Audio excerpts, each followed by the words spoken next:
I pledge allegiance to the flag of the United States of America and to the republic for which it stands, one nation, under God, indivisible, with liberty and justice for all. Please remain standing for a minute. So we can honor our men and servicewomen and armed forces and the people of Ukraine. Thank you.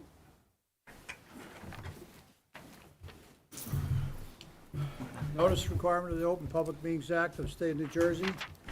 I've been satisfied by the inclusion of the date, time, and place of this meeting in the notice of regular meetings adopted by the board on January 10th, 2022. Such schedule and notice of meetings is posted in the municipal building, Mount Olive Library, Board of Education offices, and the 6 schools, was submitted to the Daily Record for publication on January 11th, 2022, and was filed with the clerk of Mount Olive Township on January 11th, 2022. I direct this be entered in minutes. May I have roll call, please? Mrs. Aquino? Here. Mrs. Fenton? Here. Dr. Gales? Here. Dr. Giordano? Here. Mrs. Narcisse? Here. Mrs. Ouimet? Here. Mr. Robinson? Mr. Zire? Here. Mr. Strelacci? Here. Mr. Robinson is home recuperating after knee surgery. He's got a bionic knee so he can continue playing tennis, so we're hoping to have him here at the next meeting. I need to entertain a motion to go into closed session for attorney-client privileges, and actions may be taken. So moved. Second? All in favor? Aye. Closed session, please.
Would you please move the approval of minutes?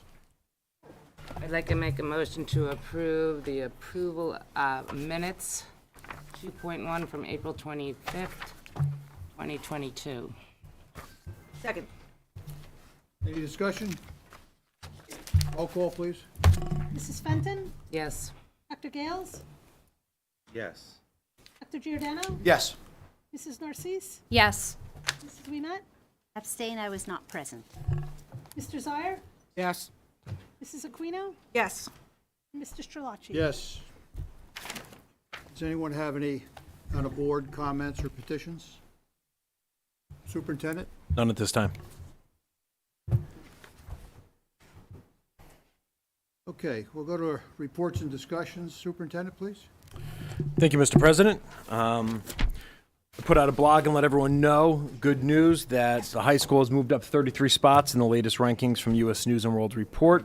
Everyone should celebrate that. That's been a concerted effort from every single member of the faculty and the community. Annie is running this week, the middle school production, but it is at the high school. It's really important that people don't go to the middle school because it's at the high school. Record number of students participating in AP exams this year. We are in week 2, and it ends next week, 877 total exams.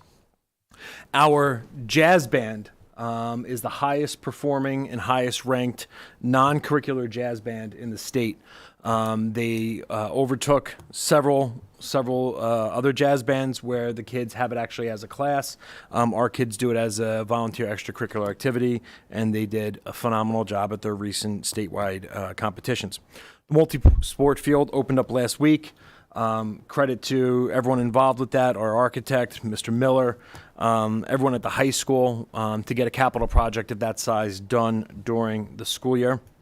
And in case people didn't realize, from the notifications we put out, the last day of school is now June 20th, unless we need to use an emergency closing day. So that means the 20th would be a half day and June 17th would be a half day. And that is all I have, Mr. President.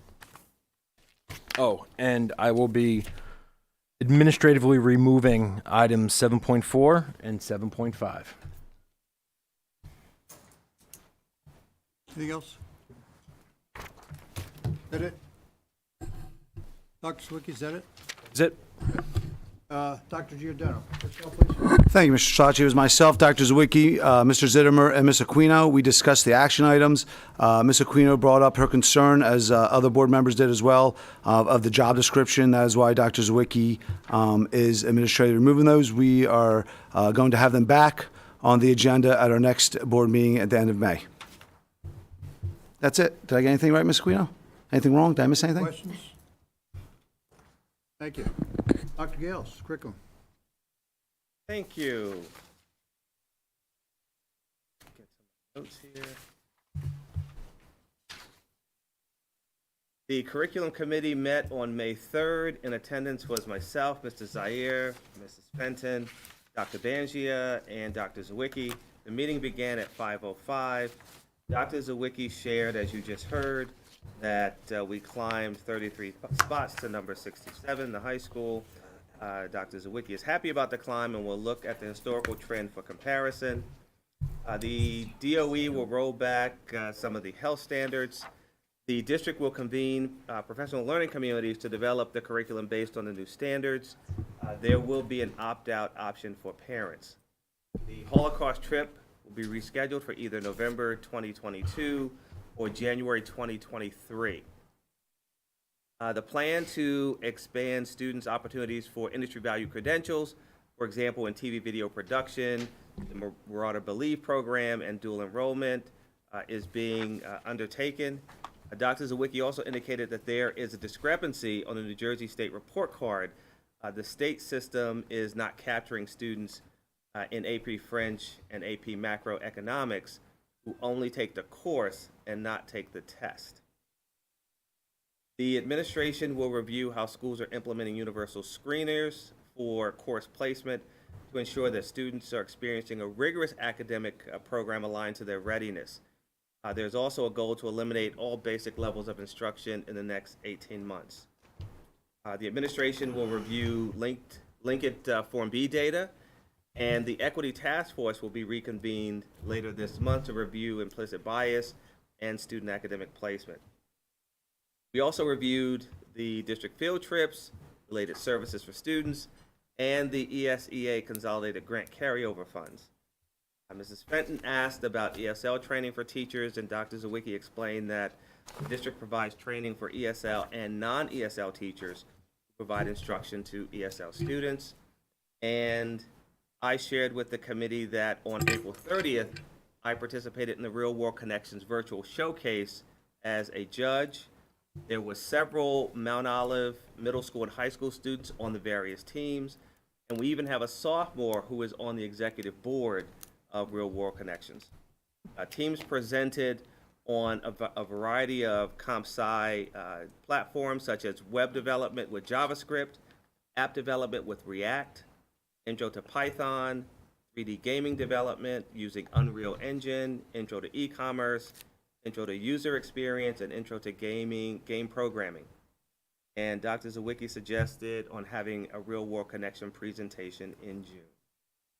Meeting ended at 5:40. And I missed anything for anyone? Any questions?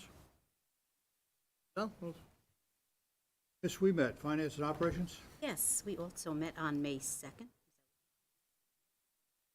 We met on May 2nd. It was myself, Ms. Fenton, Ms. Narcisse, Mr. Giordano, Mr. Miller, Ms. Libby, and there was so many things, and very concise. Thank you, Ms. Libby. These notes are phenomenal. I just wanted to kudos to you on that.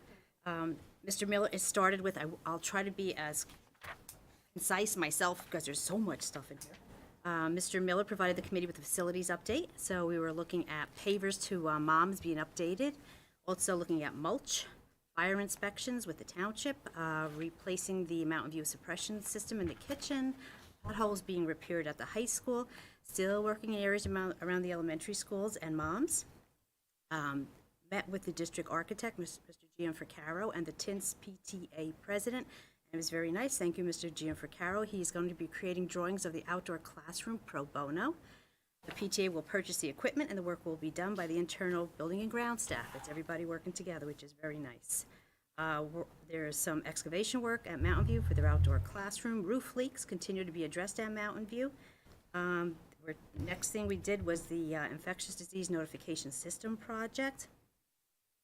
We had tabled it previously at 2 other meetings. Ms. Libby, in conversation with Dr. Zawicki, recommended that only the high school bathrooms be approved. That would be the base bid of $148 versus the $500. Additionally, there is a $2,000 security grant that Ms. Libby has submitted, thank you, to install additional security cameras around the outside of the high school bathrooms. There was a problem with the high school bathrooms, if people weren't aware of it, of just students damaging and just making sure that that the students know that this is not acceptable behavior and it will be watched. The submission of safety grant, we did that. Ms. Narcisse asked if the money was with grant money, and it is with the ARP ESSER 3 funds. Let's see, Ms. Libby suggested moving the money of what was the balance of the original $500 for the district-wide MER filters into the grant and allocate remainder for substitutes. So it's nice that we're able to use that money to, help with the costs of other things that are in the budget there. Well, not in the budget, so we're trying to fit them in there. The committee was in agreement with that. I asked if the vendor had done a project like this in the school prior to Mount Olive, and Ms. Libby noted that they had not. They have done it in 2 other facilities, the Ocean County Corrections and Hudson County Jail that they had put it into, and but what we were looking at now is Ms. Libby noted that the system will not use a student's ID directly, so it's real time. The students would have to swipe in order to, but you need a little sticker on the back of the student's IDs. So again, that has to be incorporated of how, it wasn't stated exactly, the bid was at the 148, but it wasn't stated exactly how many stickers we would get. Also, as far as with going forward with maintenance costs, and I had suggested, I thought it was a great idea, that if they could, since they want to note that we are the first school district doing this, they could note it now on their profile. And I think we should ask for additional stickers, and we should ask for additional maintenance cost reductions. Let's see. The next thing was the debt service referendum. We're looking now to, there's some debt service falling off in the next couple of years, so possibly looking at a referendum question. Mr. Gianfrancaro will be coming forward to tell us of what projects are going to be needed for the district-wide. Let's see. I'm just trying to look through to see. There's just a lot of specifics in there, that not necessary. Not necessary, what you wrote, it's necessary. Disposal and sale of the building and grounds vehicles. So we're going to be doing that. Mr. Miller has 2 old trucks with broken frames to be disposed of. Let's see, approval of the sale of district school buses. We have 11 buses originally approved for disposal and auction and were sold through HCESC. Let's see, the next thing was we were looking at RFPs for different services, and I believe that we're going to be going forward with RFP for our services, which we always should do. It's just good business sense to go forward with that. Dr. Gales or Ms.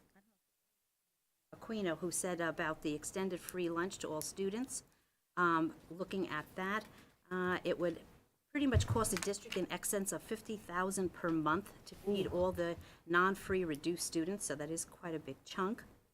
And you cannot, Ms. Libby also noted that you can't use the NSLP funds for subsidizing non-free reduced students. Let's see, Ms. Libby did note that she feels, and we were totally in agreement with this, that the parents and guardians need to be re-educated on the importance of completing the free reduced lunch applications annually and whenever household incomes change. There's all this that's available for parents, and parents should know about things that they can do the application and be entitled to the free lunch, which is great. So this way it does help the families, especially when you saw during the COVID,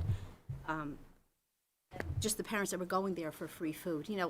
We don't want the parents to have to choose between free food and paying a bill. So letting the parents know that you may be entitled to this, I think that's a great thing, just to let them know. Again, it does have to do with pride, and I understand that, but we're here for the parents to let them know. If it's for you, it's all confidential, you don't have to worry about it.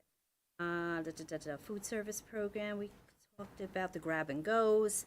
That's how much food, no, we don't have to worry about that. The Sodexo contract, we also talked about, and again, that would be an RFP that we would do. Just, again, like we had said before, just that would be good business sense. Let's see, EduLink. Ms. Libby noted that Mr. Stansberry is working with Mr. Park. And looking now at India, Vietnam, and the Philippines on extending the international program to their students. And this would start with the summer STEAM camp. This is something, 2 years we haven't done, correct? And it was a nice influx of students that had come here, and also extra money that was put into our hands because of it. It was a question brought up by Mr. Robinson for looking into electric buses, and Ms. Libby had asked for it to be for Ms. Agnes to provide a report to the committee at the next meeting about her recommendation for the district. I know you have a little bit more information because it has to do with electric buses just aren't the end-all be-alls because you think it's green. There's different things, and you were saying, and that was interesting, you said about the stops and how it wears on that, and how, you're talking about charges and things like that, and the charge on the bus itself. So it's good. It's always good to look to see if there's anything that's out there that we should be. Then there was a budget transfer, as we always have. Donation of the high school boys baseball uniforms. See, oh, I almost missed it. The wrestling team rings. We're going to look to see what was done, and I believe, I know he's back there somewhere, Mr. Kramer, 2003, 2002, did we have state champs? 2 or 3? 2002. All right, thought so. My daughter was a sophomore at the time. So we're looking to see what was done back then, as far as, because I know we did the whole thing. I remember being in across the street from the council chambers, that we were in there and had a whole big thing done. And we also did something at Turkey Brook. Remember, we had even the cheerleaders out there with it. And then donation of the baseball uniforms, I already said, so that's the last one. And I think that's pretty much everything. I mean, there's a whole bunch of, sorry. I tried to be concise, but Miss Libby was phenomenal in her notes. What'd you have, a 5-hour meeting? It was actually only an hour. Only. And actually I only an talk hour. fast. She's good at You notes. can move them, but What'd you you're going to do, burn abstain on it when it midnight comes oil? to the vote. She's good with notes. Any questions for Ms. Wiemet? Please don't have any. Yes, Dr. Gill. So I have a question and a comment. The comment is that you can change your notes with a surety that it was Ms. Aquino who asked about the lunch. You did it at 2 hours, 5 minutes, 45 seconds. So, and the question is regarding the rings. Has the Ed Foundation been asked to contribute to the rings? No, right? Can we Dr. ask I think Zawicki? so. Can we ask them? We weren't asked. Wasn't there an alumni foundation also that we had that we had started, I think, a few years ago when we did that Al Nichols Field? It was an alumni association, was that? I don't think that ever got started, Ms. Wiemet.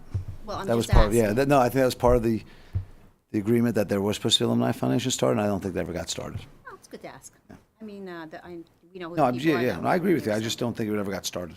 Okay. Anybody else? We asked them. You guys can ask that. We can ask them. Anyone can ask him. If I could just add a comment. So I checked with Mr. Moore last week, and it's still the administration's recommendation to go forward with the full swipe guard program. So just to be advised, you are proceeding. You know, we went through curriculum twice with the swipe card project. It was something when we discussed it with the Teachers Association about when the recommendation came from Mr. Stansberry and Mr. Moore to go to the tag, and we hoped that we would have this done for December. It is still the recommendation that we do the full project for student control, for the contact tracing, and all that other stuff. So if you're proceeding with just the bathrooms, that is the board's decision, but it is still the recommendation to go forward with the full project as we vetted through committee, 4 different committee meetings in the fall. Thank you. Okay, Mr. Zires.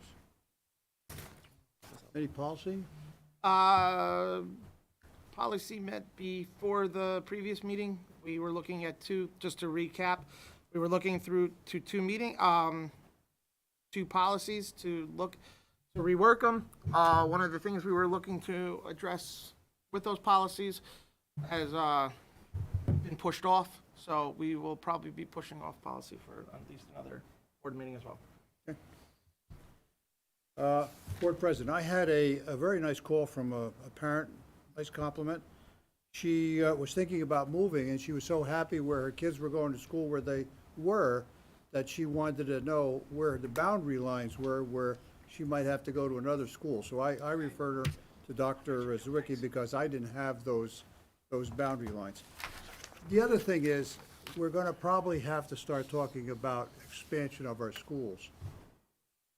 We have always tried to stay on top of this, and probably for the last 2 decades, for like every 5 years, we've done a demographic study. The last one we did was 2019. It showed that they go 5 years out. They're comfortable with 5 years out. And it showed no increase in students over the 5 years. A couple of the factors involved in that were the fact that we're graduating 350 kids or so out every year. And we also have families that are exhausting their family to not be a contributor to our enrollment anymore. But still, we're increasing 300 or 400 kids a year. When we made probably one of the smartest moves we ever made when we went to referendum, which was the largest in Morris County at that time for $40 million. And we built the middle school with the idea that we could always grade up or grade down. And I think that was a good move because we were also able to capture the old Upper L, as CMS is now, and make that another elementary school. So basically, these are the figures, give or take 1 or 2%, if you would.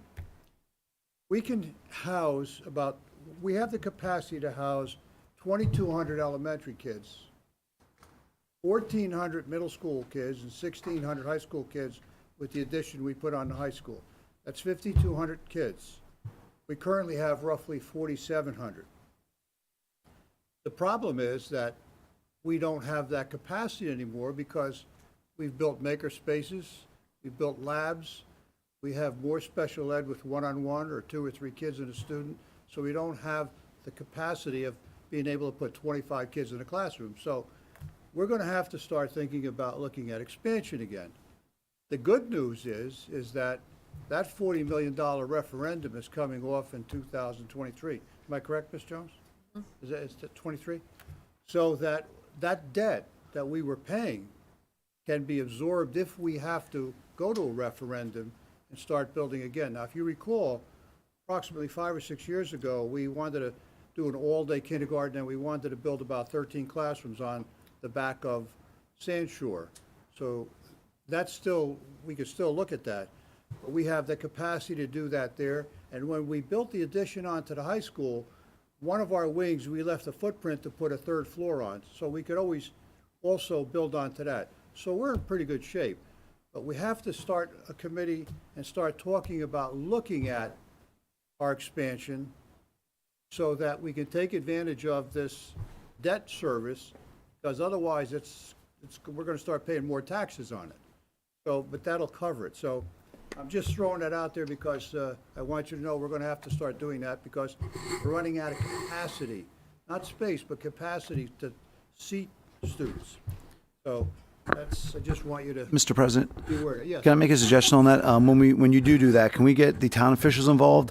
There's going to be a new mayor within a year, hopefully new council members. I think it'd be good just to have them. Good idea. As a matter of fact, I would like you to take care of that. I don't know if everyone else would like me to take care of that, but I appreciate that. Oh, you have a good rapport with the town council. Oh, I don't know about that, Mr. Schillaci. No, they love you. Oh, yeah. Yeah. Okay, I'm going to open this up now to the public. Tony, I forgot Yeah, I'm sorry. something. I'm One thing, sorry. go ahead. The other thing that we had was, under the subcommittee reports, I forgot to mention. Oh, yeah, I did. And Ms. Libby is aware of EMO, the secretarial. I just wanted to note that Mr. Van Stone did reach back out to Mr. Roselli, our counsel, and EMO will be signing the agreement to move to just 2-column guide for the secretaries, the 10 and 12 months, and remove the 2 accounts payable secretaries. And again, we're going to continue with talks with them because it does come open again, the contract. So that is just what is being done, and it's something that, it's been a few months, correct, Mark, that it's been going back and forth. We're waiting for them to come back, and that's what Mr. Van Stone had come back with. Good, thank you. Hey, you stopped me, that's good, because I forgot about the sub-parents committees and everything. Ooh. So anybody out there who wants to speak about the parent committees, and then we'll go to the board if they've attended anything.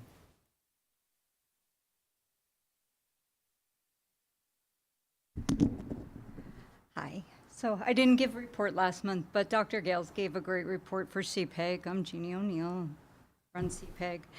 That's the Special Parents Advisory Group. And last month we had Timothy Rower, who is an author and an autistic motivating speaker. He came to our meeting. He was wonderful. He had great information, and he gave us a lot of ideas that we would love to follow up with next year, some programs that he does, but we're going to continue to talk about that.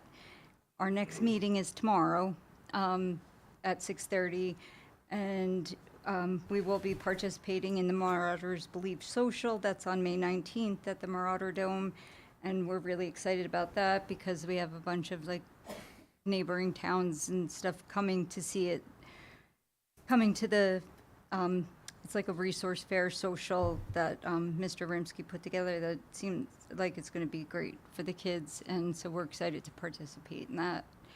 And like I said, tomorrow the meeting will be hybrid from the middle school, so if anyone needs a link, they can email CPEG, ask any questions, and we'll be at the middle school too.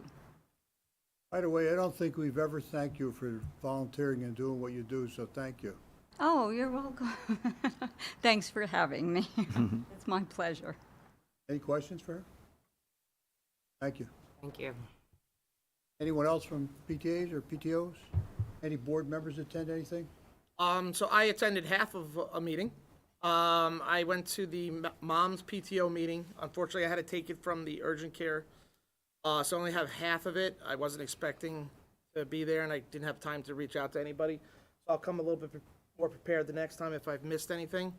But at the Moms PTO, Mr. Kramer spoke about testing that's coming up. They talked about the 5th grade orientation, where one of the nice ideas I saw was the peer alumni would go and visit to the schools and kind of correspond, let the 5th graders know what it's like to move up to the middle school.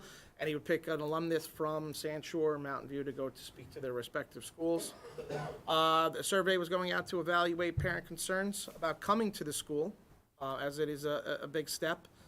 Talked about the eighth grade trip to the Valley Camp, and a little bit about graduation. Mrs. Hughes will be the board president next year. They're working to make that a smooth transition. Ashley spoke about the book fair and how successful it was, and then Christy provided the treasure report. At that time, the doctor came in, and I fumbled my phone as fast as I could to turn it off. That's all I have at this time. Anyone else? Okay, now at this time, I'll open up the public. Any comment on any of the action items? Ladies first. Martin Wellsmuller. With the sale of the vehicles for the school that we're selling, what happens with the proceeds from the sale? Okay, and number two, do we have enough backup buses in case one of our buses break down in order to meet the needs of all the kids? I will defer that to the superintendent.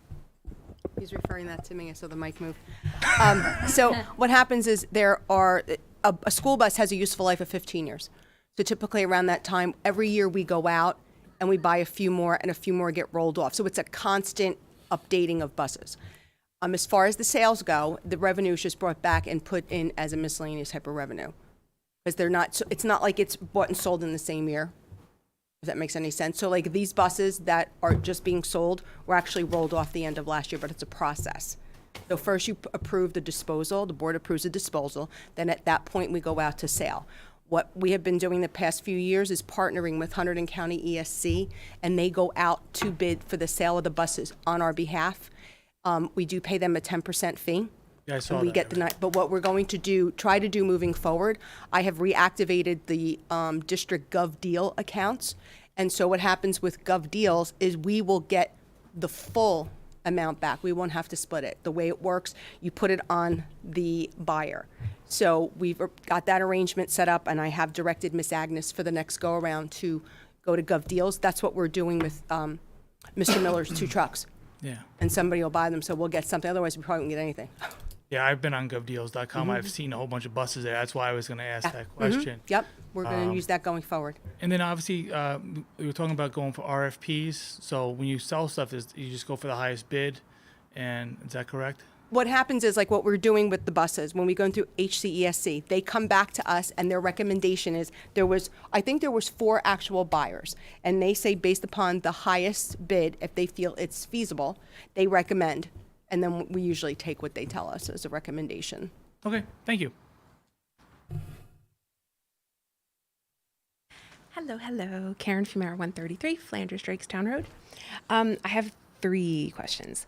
Forgive me for my ignorance.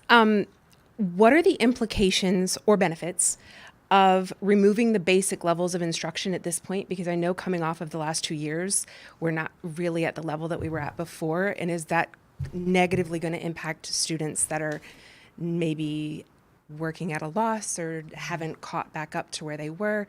I don't understand what that does or is. Like, is it only college level? Is it only college prep and honors?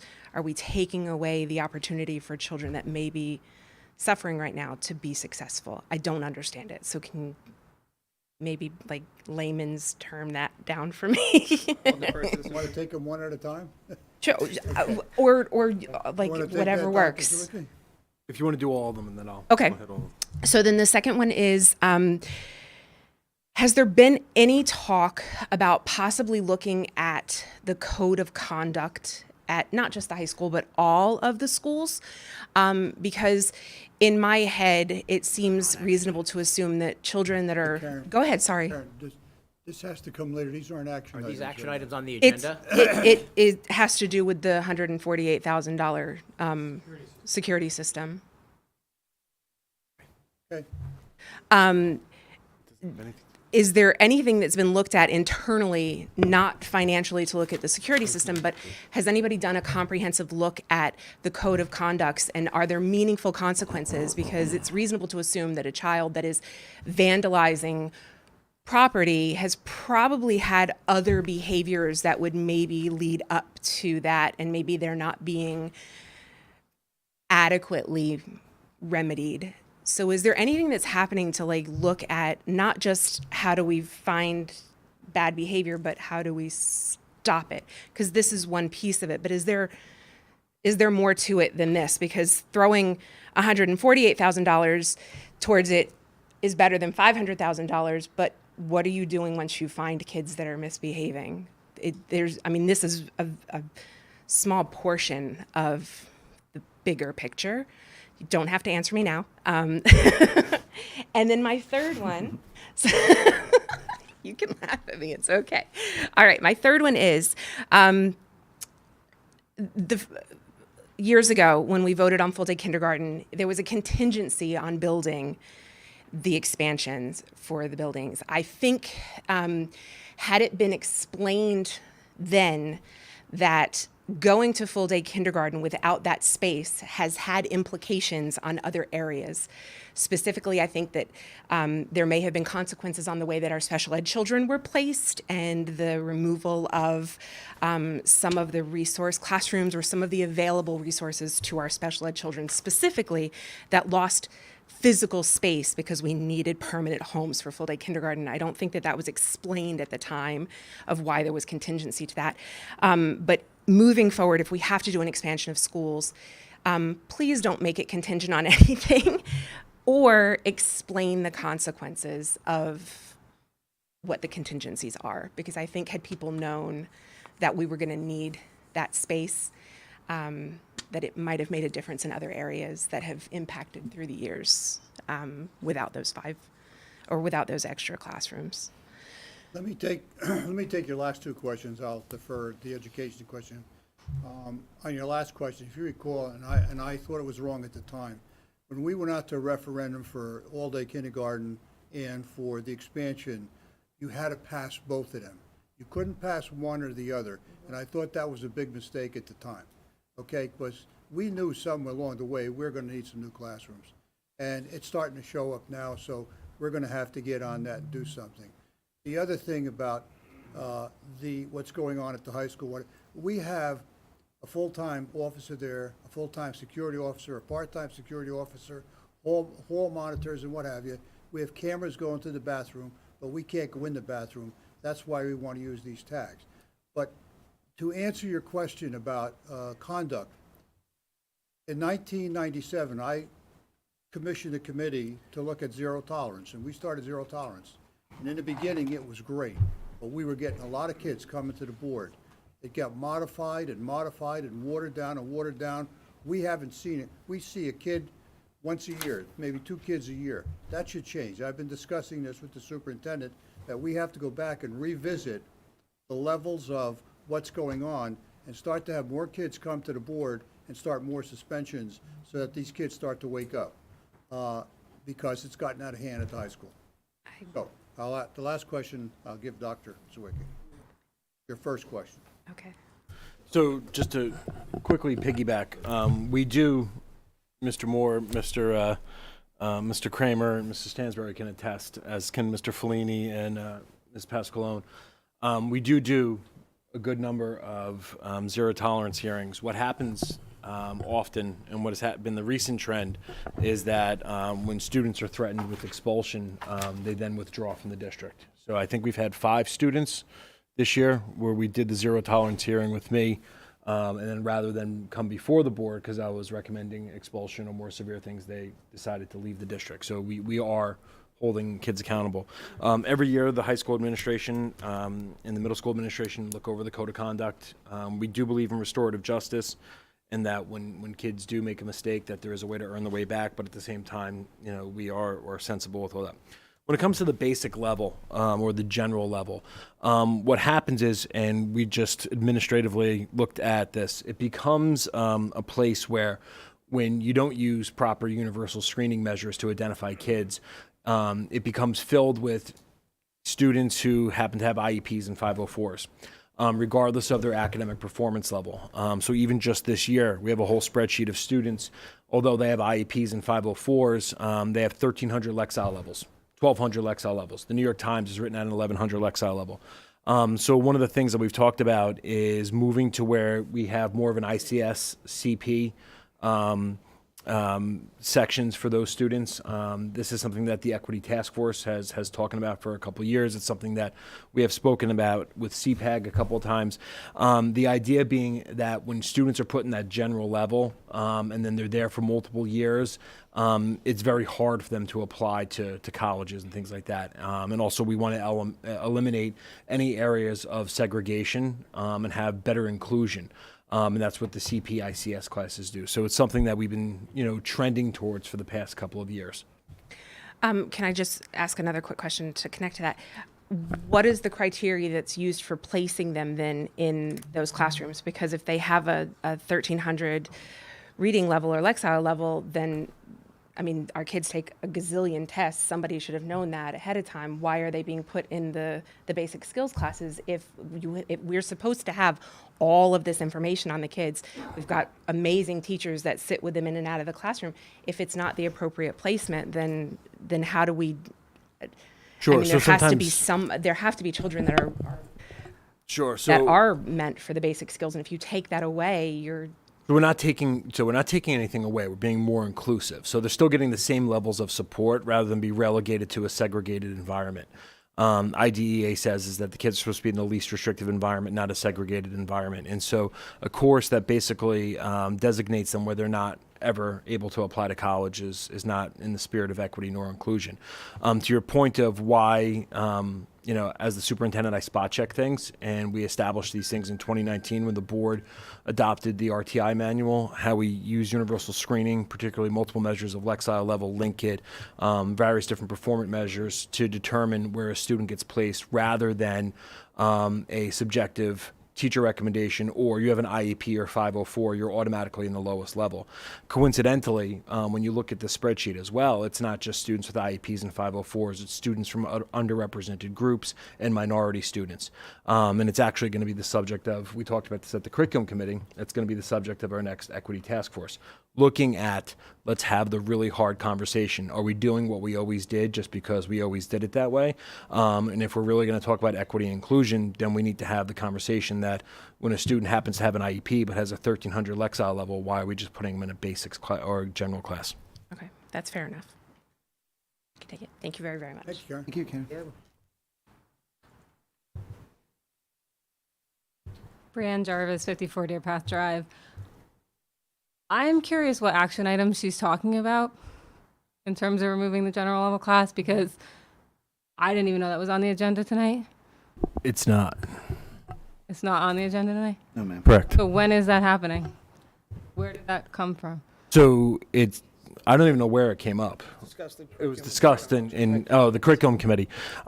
It's looking at the composition of students we have, and instead of just putting kids into classes Right, I because sections. understand that. Yeah. You talked about this months ago, Yeah. where it was kind of forefront.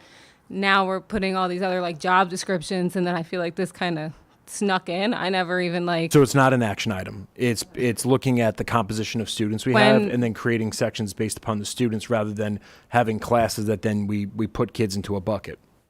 Right, but we have, I think I counted 33 administrators that were paying a lot of money. So to say we just put them into buckets and someone's not doing their job, you can have a general level class where kids are not separated by special ed, by race, by anything else. You can have the kids put in the appropriate level class for their learning capabilities. Grouping everyone together is not equity. Making sure everyone gets the education that they need is equity. So this was a huge conversation a few months ago.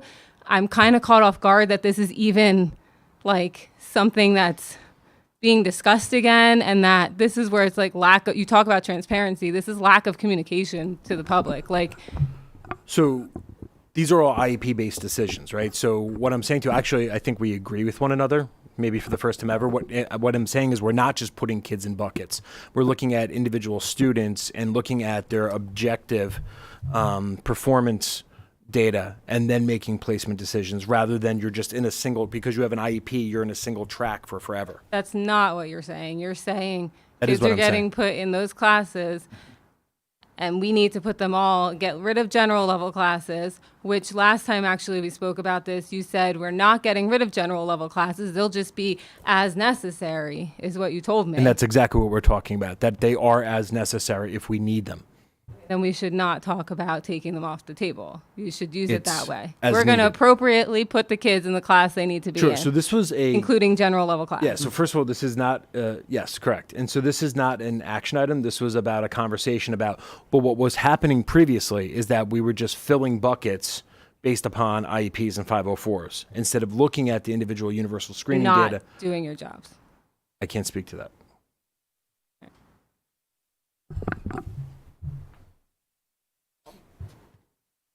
Anyone else? I'll close the public. Ms. Aquino, would you please move the approval of the monthly expenditures? Sure, I'd like to make a motion to approve the monthly expenditures and reports, action items 6.1 through 6.4. Second? Somebody second? Second. Any questions? Roll call, please. You have questions? Say personnel? Pardon? No, Sorry. section 6. Thank you. Roll call, please. Mrs. Aquino? Yes. Mrs. Fenton? Yes. Dr. Gales? I am going to abstain on anything related to Gales and purchase order 22-2175. Yes to everything. Dr. Giordano? Yes. Mrs. Narcisse? I abstain to anything related to health insurance, and yes to everything else. Mrs. Wiemet? Yes to everything, anything associated with CCM? Abstain. Mr. Zire? Yes. And Mr. Strelacci? Staying with anything for Bosch, and yes for everything else? Dr. Giordano, may I have personnel, please? Thank you. On the recommendation, Superintendent, move administrative action item 7.1 down to 7.3, and then, right, hold on, let me make sure I get that right. 7.3, and then 7.6 down to 7.28. Do we have a second? Second. Any questions? Liz? I guess, you know me, I'm always asking, what does this mean and what does that mean? Dr. Zwicky, when it says non-affiliated personnel, could you just explain that, just for the general public? That means that they're not in a local collective bargaining unit. Thank you. Also on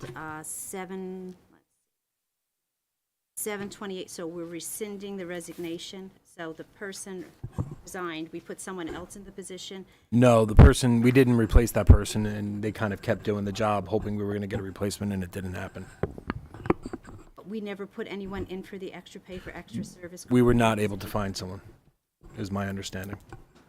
Okay, because I thought there was something on another agenda where we did put someone in that position.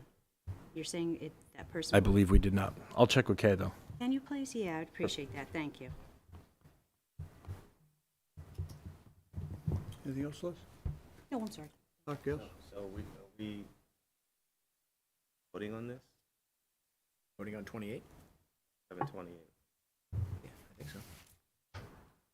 7:28. It's rescinding her resignation. Yeah. Anyone else? Roll call, please. Dr. Giordano? Yes. Mrs. Narcisse? Yes. Mrs. Wiemet? Yes on everything but 728. No on 728? Mr. Zire? Yes. Mrs. Aquino? Yes. Mrs. Fenton? Yes. Dr. Gales? I'm going to abstain on 7.12 and 7.28. Yes to everything else. And Mr. Strelacci? Yes.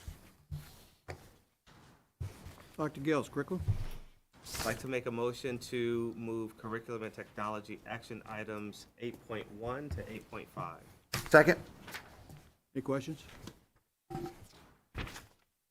Roll call, please. Dr. Gales? Yes. Dr. Giordano? Yes. Mrs. Narcisse? Yes. Mrs. Weenat? Yes. Mr. Zire? Yes. Mrs. Aquino? Yes. Mrs. Fenton? Yes. Mr. Strelacci? Yes. Yes, we met. Finance? I'd like to make a motion upon the recommendation of the superintendent to move finance and, oh, sorry, say it louder, right, fill in, to move finance and operations action items 9.1 through 9.6. Second. Any questions? Roll call, please. Mrs. Weenat? Yes. Mr. Zire? Yes. Mrs. Aquino? Yes. Mrs. Fenton? Yes. Dr. Gales? Yes. Dr. Giordano? Yes. Mrs. Narcisse? Yes. Mr. Strelacci? Yes. Mr. Zire, Administrator. Yes, we're going to be removing 10.1 and actually submitting a 10.4, which I will have the board attorney read into the record. But I would like to make a motion on the recommendation of the superintendent to move 10.2 and to 10.4. Do you have a second? Let me, A second? yeah, let me read, please. Oh, yeah, I'm sorry, thank you. Yeah, no problem. This is 10.4. Whereas on May 9th, 2022, the Board of Education Residency Committee held a residency hearing for the above referenced students TV and MF. And whereas on that date, the parent of the above referenced student did not attend the hearing despite being apprised of a right to do so. And whereas the committee, after having heard and considered all the proofs and testimony presented to the full board, finds that the students are not domiciled in the Mount Olive School District since January 2022 to the present, and be it resolved that the board finds that the above referenced students are not legally entitled to attend school in the district, and further hereby orders that the students be disenrolled from the district at the end of the 22-23 school year, and be it finally resolved that written notice of this decision and the family's right to appeal same to the Commissioner of Education shall be served upon the parents as required by law. Second? We'll get you a copy of that, Lynn. Thank you. Any other questions? Roll call, please. Mr. Zire? Abstain on 10.3 and yes on everything else. Mrs. Aquino? Abstain on 10.2, but yes to everything else. Mrs. Fenton? Yes. Dr. Gales? Yes. Dr. Giordano? Yes. Mrs. Narcisse? Yes. Mrs. Weenat? Yes, and I hope you bring back a lot of good information. Mr. Strelacci? Yes. Does the board have any old business they want to discuss? Dr. Gill? Yes, so I wanted to find out where we were with the Community Relations Advisory Board. I believe it was a couple of board meetings ago. We had asked Jones to reach out to some of the committee members. Uh-oh, We do I'm anything? sorry. I'm sorry. We did, you brought up something we didn't do. I'm sorry. I figured it slipped everybody's mind, so, sorry. Look into it in the It's future. been budget season, I understand. It's all good. He's working on a budget very hard. Anybody else? Yes, Lynn? Yeah, just to make sure that we're following policy 0155 on board committees. I'm just going to read what it says here. Minutes of the committee meeting shall be composed by the superintendent or designee, and a copy of the minutes shall be forwarded to the committee chair at least 3 business days in advance of the board meeting. After the minutes have been reviewed and verified by the committee chair, the superintendent or designee shall forward the minutes to the board secretary for posting to board docs the Friday before the board meeting. If a committee meeting takes place on a board meeting date, the committee meeting agenda shall be posted to board docs in place of the minutes the Friday before the board meeting. However, the minutes for such meetings shall be posted to board docs no later than the Friday before the next board meeting. Thank you. I think we've been doing a pretty good job on that lately. We haven't gotten anything from personnel. We haven't. No, personnel is just today, Liz, was the agenda was the action items, so. That was all. Any other old business? Any new business? Okay, I will open up to the public on any comments you have, other than action items. Anything you want to speak about? Floor is yours. Brianne Jarvis, 54 Deer Path Drive. I want to speak to, I know that you're not, he said he's going to table it till next meeting, but the job descriptions are, I kind of don't know where to begin with this because I read the job descriptions and I saw all the administrative transfers. And I guess I'll just start with the job descriptions. They are really lacking. Like, this is almost $200,000 a year, these positions are, and the job descriptions literally fit on the front and back of one page. There are things that are abbreviated in there, like PDP and SGO. They should be written out. It should be clear to understand what the job description is. I work in private business, but our job descriptions are really thorough, and they're legal documents we sign off on. So I guess part of my question is, what is the job description in a school district? Is that what this represents? Is that what they're held to when they're given reviews? They're held to these job descriptions? So generally speaking, in almost every case for every position, there's a job description, usually 1 to 2 pages, and they do contain acronyms, and that's throughout, and that's good feedback, and that's, I appreciate that, and that's something we can go back and take a look at. But they're generally 1 to 2 pages, and each of those lines encompasses a lot of work and a lot of duties, and then the last line is always that they can be assigned other duties within the scope of their certification. So my question being, is this what they're held to when they're assessed at the end of when they get their Yes, assessment? and then there's professional standards for leaders as So well. if that being the case, then things should be clearly written out. Like, assist the superintendent isn't really like a job duty. It should be assist the superintendent by doing this. Like, I just think that they should be much more clearly written out what the job expectations are of these very high-paying positions. Is for one, from my experience in HR. Second, I don't really understand why we're moving all of these, like, we're giving new titles. How is this benefiting? Like, why are we doing this? Why are you? Excuse me, did you see we withdrew that? I did. Okay. But he said that you're going to be on next month, It may be, it may not be. Okay, well, that's why I'm asking. So all right, so we'll just leave it at, we're talking about adding, from what I counted, $87,000 at board level administrative positions. Seems a little excessive. Plus adding a middle school principal, I'm assuming, since the middle school principal will be moving, which has got to be at least $100,000+. I don't know. I think put it into our teachers. That's what I feel like. Our teaching salary scale, I think, with a bachelor's degree, from what I found, tops out at $83,000. Like, that's low compared to other districts in the area. Like, instead of putting all the money into administration, let's put money towards our teachers who are in the classroom. And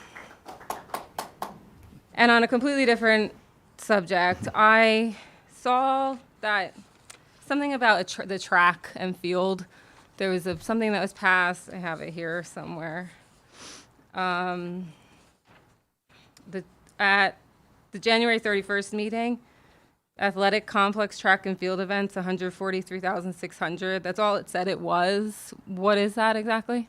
So we have a very large track and field program that's super successful, and the team has outgrown the facilities that we have, and it's created safety issues. So the idea we had the architect draw up plans. This went through the finance committee. When you pull up to the stadium, it says Mount Olive Marauders. In there's going to be a twin lane long jump pit. Has this been approved? Yes. What meeting was that approved at? The one that I believe you just quoted. This is how much is this we costing? went out to bid for it. I believe total it's about $140,000. Move the long jump pits, No, it's to put new ones in, and then also to put new field, shot put, and discus over by where the practice football field is, and then also put in a new high jump pit as well. So the whole bid was $143 to make all those changes? Correct. Okay. And is that why you've moved?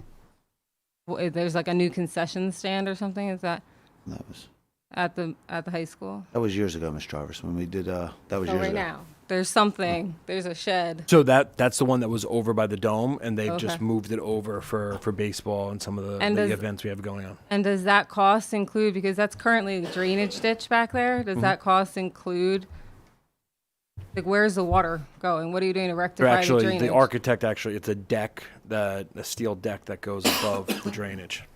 So, and correct me if I'm wrong, I was at a board meeting where I remember you mentioning moving the long jump pits. And I recall, because of safety concerns, and we're a track family. I'm very involved with track from rec all the way through high school now. So I guess you quoted a much higher price at the time, but this is where it came back, much lower than what you anticipated So whatever the bid that we agreed to is what the cost is. for everything, Correct. including the long jump hits, the shot put, and the discus. Correct. All right. Thank you. Anyone else? Okay, I'm going to close it to the public. We will go on to board comments. Would you like to start, Dr. Giordano? Yeah, no board comment from me. Thank you. Mrs. Narcisse? Nothing from me tonight. Thank you. We met. I'd always like to thank the parents who come forward. Mara, Jarvis, it's really great to hear, your concern and your questions being answered. So thank you. It's always very daunting to try and come up in front of 9 people and ask the question. And we always encourage everybody to keep on doing that. Always proud of our staff and Mount Olive, and very proud to live in Mount Olive. Thank you. Dr. Gales? Thank you. Well, thanks for everyone who came out. Wow, this is a nice audience.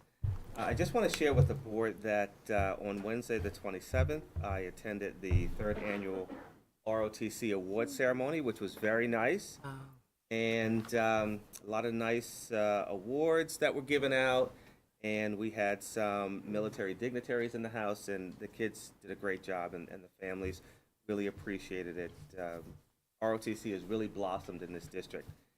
And the other thing that I attended was on April 28th, I attended the Iftar celebration, which is the breaking of the fast. It was held at the high school by the Muslim American Club, which was very nice. I got to celebrate with them and watch the prayer, and it was very nice. Got an education as well about the significance of breaking the fast.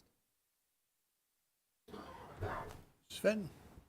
I'd just like to thank everybody for coming out and stating their opinion. I have no comments tonight, but thank you for coming. It's always great to see everybody and hear everybody. Mr. Quino? Nothing from me. Mr. Czar? I was actually going to say nothing, but I did change my mind, because I did hear a couple of complaints, and I feel like our administration may have sold themselves a little short here. So one of the things was brought up is that to look into students that are having behavioral issues and destroying the laboratories. This actually has been addressed. There has been with social emotional learning and character development, and there has been mentor programs, and people were meeting with students. It was actually a pretty effective program at the high school, and there was, if you actually looked at the reports, a reduction in HIB reports. Such. The other one is the removal of the basic skills. As a person on the curriculum and technology, I kind of support. What it's basically happening is we did discuss this where we were removing the honors classes, and a lot of people got very upset about that. Basic skills kind of was a minor part of it. As a teacher of individuals in basic skills, what I can tell you is that moving a kid into a better zone of proximal development is always beneficial for their academics. Okay, we are not throwing them into the wind. They would be going into CP classes with in-class, I call it in-class resource, but it's in-class support here. Also, we have instituted a new tag program where students are able to go and get support during lunch period. We have added various other levels of support to the students to ensure that they're getting what they need to be academically successful. So with that kind of being added on, we're now kind of reevaluating. It is a discussion at this point in time. It is not set in stone. But as I said, we're always trying to have our students achieve more than they believe they can, because most students can. So as, like I said, as a teacher and as a person on the curriculum technology, I kind of support this. We need to really look at this, really evaluate it, and kind of vet it out. And if we need to remain some basic skills, that discussion will be had. Or up some kind of other supports, that discussion will be had. All right? I never want anybody to think that we leave students out to the wind. People don't get into education, as everybody has made it obvious, not for the paycheck. It's not for the income, it's for the outcome. And I respect every teacher, I'm biased. for what they do, because it doesn't stop at 2:30. It goes on, and we are constantly thinking about ways to help our students. Thank you very much. I'd also like to thank everybody for coming, especially the people who come up and ask questions, because sometimes you ask questions that we aren't aware of, and it gives us a little education up here too, or it gives us something to look into. So I wish more people would come and attend our meeting and question us on what we're doing and everything else. It really does help. We have no closed session tonight, so I'll entertain a motion for adjournment. Motion to adjourn? All in favor? Aye. Adjourn.